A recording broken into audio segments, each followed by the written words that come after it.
So it's a real honor. And as I told you in the car, that I am personally very excited, very thankful, very appreciative that I have a great friend from India joining us in Malaysia. जो नरेंद्र मोदी हैं उन्होंने Malaysia का visit किया। Malaysia के जो prime minister हैं अनवर साहब, उन्होंने प्राइम मिनिस्टर मोदी को स्पेशल दावत दी और ये जो है इन विजिट्स में इनके काफ़ी सारी डील्स पे बात की जाएगी, ट्रेड पे बात की जाएगी। तरीके से हम यूएई को देने वाले थे, लेकिन लास्ट मिनट पे मोदी जी ने न जाने कान में क्या पढ़ के फूक दिया है कि वो भाग गए और उन्होंने कहा नहीं नहीं बाबा जरा अपना एयरपोर्ट आप ही रखिए, आप जाने के आपका काम जाने। बहरहाल ये कहकर जो है वो यूएई के प्रेसिडेंट जो है उन्होंने कहा कि बस हमारे पैसे कटो जो 2 बिलियन, अरे 2 बिलियन हमारे पास होते तो क्या हम इधर उधर कटोरा लेके घूम रहे होते कि भाई 1 बिलियन के लिए, कभी 1.5 बिलियन के लिए जो हम वर्ल्ड बैंक और आईएमएफ जाते हैं, क्या हम ऐसे घूम रहे? चीमा साहब, आज एक बहुत बड़ी बात है ये चीमा साहब कि पाकिस्तान सफारतकारी में और मिलिट्री डिप्लोमेसी में they have gone to the next level. Defense will become another industry of Pakistan now, defending the other countries. डरना चाहिए उस खित्ते में लोगों को। उसकी वजह यह है कि हमारी आर्मी इस वक्त 3 आर्मीज का कंपैरिजन भी प्राइम मिनिस्टर होता है क्योंकि पार्लियामेंट्री सिस्टम है। तो कोई आपने ये देखा कि बड़ा वार्म वेलकम जो है वो किया गया, तो कोई एक्स्ट्रा ऑर्डिनरी वार्म वेलकम नहीं, क्योंकि नरेंद्र मोदी के साथ अगर ये देखा जाए ना, इंडिया के साथ एक बात है कंपैरेटिवली, इंडिया का जो प्राइम मिनिस्टर का ऑफिस है, जो प्राइम मिनिस्टर का जो पोस्ट है वो मतलब ये यूएई वाले भी ना, इनको कितना भी पैसा आ जाए ना, इनके पास तालीम नहीं है, ये बिल्कुल अनपढ़ लोग हैं। वरना इनको पता होता कि हमारे पास तो पैसे है ही नहीं, हमारे पास बिलियन तो क्या मिलियन डॉलर्स भी नहीं होते अक्सर, तो ऐसे में वो हमसे अगर 2 बिलियन उन्होंने हमें दे दिए थे, मतलब दोस्तों, मलेशिया का भारत के प्रधानमंत्री मोदी का दौरा पाकिस्तानियों को काफी ज्यादा चुभ रहा है, क्योंकि इस दौरे के साथ भारत और मलेशिया के संबंध काफी हद तक गहरे हो गए हैं। इस बात को आप सभी इस प्रकार से समझ सकते हो कि पहले मलेशिया में जो सरकार थी वो भारत के खिलाफ बहुत सारे उल्टे सीधे काम करने की अनुमति देती थी, पर जब अनवर इब्राहिम वहां के प्रधानमंत्री बने हैं तो स्थिति पूर्णतः चेंज हो चुकी है। आज पीएम मोदी और वो एक साथ एक कार के अंदर आते हैं। पीएम मोदी को वो अपना सबसे अच्छा मित्र बता रहे हैं और मलेशिया भारत के साथ डिफेंस पार्टनरशिप कर रहा है, जिसमें सुखोई 30 MKI का अपग्रेड, भारत की अस्त्र मिसाइल मलेशिया को हम देंगे, साथ में मलेशिया की जो सबमरीन है उनको हम अपग्रेड करने वाले हैं। और पाकिस्तान को इससे मिर्ची इसलिए लग रही है क्योंकि मलेशिया एक मुस्लिम कंट्री है और वो भारत के प्रति इतना झुकाव दिखा रहा है। मलेशिया के पीएम खुद हमारे पीएम को लेने के लिए I thank my dear friend Prime Minister Anwar Ibrahim. He came to the airport to welcome me and he brought me here in his car. Not only his car, but his seat also. These special gestures reflect his love and respect for India. जो नरेंद्र मोदी हैं उन्होंने Malaysia का visit किया। Malaysia के जो prime minister हैं अनवर साहब, उन्होंने प्राइम मिनिस्टर मोदी को स्पेशल दावत दी और ये जो है इन विजिट्स में इनके काफ़ी सारी डील्स पे बात की जाएगी, ट्रेड पे बात की जाएगी, डिफेंस पे बात की जाएगी।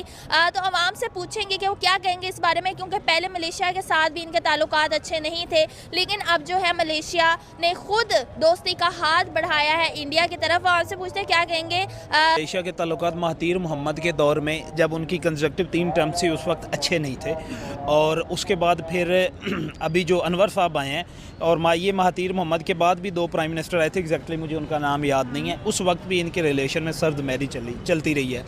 बेसिक इंडिया के साथ जो रिलेशन ख़राब होने का वो यही होता है कि इंडिया एक हिंदुत्व कंट्री के तौर पे प्रेजेंट किया जाता है और वो मुस्लिम कंट्री है मलेशिया जो है। लेकिन ओवरऑल अगर आप देखें ना, तो पिछले 5 से 10 सालों में ना दुनिया ने अपने आप को और कंट्रीज़ ने ना अपनी डिप्लोमेटिक पॉलिसी को ना रीशेप किया है कि रिलीजियस पॉलिसी को उन्होंने कन्वर्ट करके ना डिप्लोमेटिक या डेवलपमेंट पॉलिसी की तरफ लेके आए हैं कि वो बहुत सारे कंट्रीज़ जो कि दूसरे कंट्रीज़ के साथ रिलीजियस बेस पे उनकी टर्म्स एंड कंडीशंस जो थी या उनके रिलेशन जो थे वो ख़राब रहते थे, तो उन्होंने उसको ना रीशेप किया है कि इस बात को हम साइड पे, ये इंटरनल मैटर है बंदे। चीमा साहब, आज एक बहुत बड़ी बात है ये चीमा साहब कि पाकिस्तान सफारतकारी में और मिलिट्री डिप्लोमेसी में they have gone to the next level. Defense will become another industry of Pakistan now, defending the other countries. डरना चाहिए उस खित्ते में लोगों को. उसकी वजह यह है कि हमारी आर्मी इस वक्त 3 आर्मीज का कंपैरिजन किया जाए, इजिप्ट, टर्की और पाकिस्तान. एक तो आप you are loaded with atomic, और दूसरी बात यह है कि यू आर टेस्टेड. आप हमेशा जंग में रहे हैं, आपके ऊपर हमले हो रहे हैं मुसलसल. हर 10 साल बाद हमला होता है आपके ऊपर. फिर आपको पठानों ने ट्रेन कर दिया है.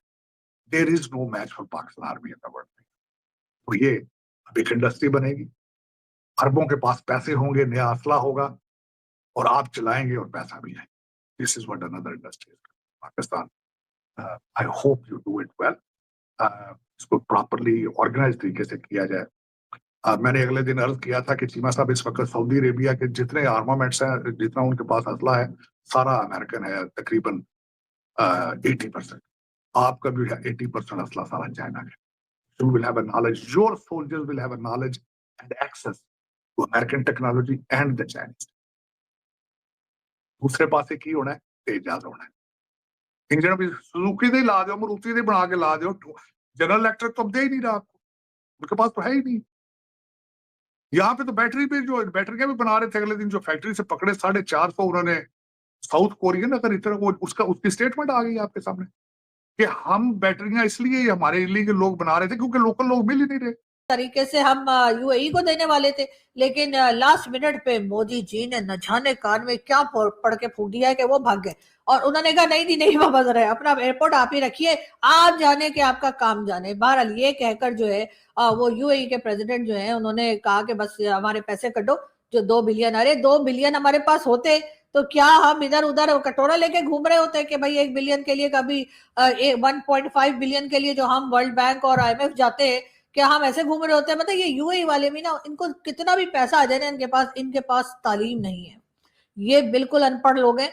वरना इनको पता होता कि हमारे पास तो पैसे है ही नहीं, हमारे पास बिलियन तो क्या मिलियन डॉलर्स भी नहीं होते अक्सर. तो ऐसे में वो हमसे अगर 2 बिलियन उन्होंने हमें दे दिए थे, मतलब किसी वजह से दे दिए, कैसे ही उनको हमदर्दी आ गई या पता नहीं क्या सोच के दे दिए, तो फिर उन्होंने ये भी सोच लेना चाहिए था कि पैसा पाकिस्तान को देते वक्त आप ये याद रखा करें, वापस नहीं मिलना. और अगर आपने वापस मिलने की आस लगाई है तो आपने एक चीज और है हमारे पास, वो है कर्जाए हंसना, जो कि इस्लाम में कहा जाता है जब कोई कर्जा वापस मांगे तो हंस दो.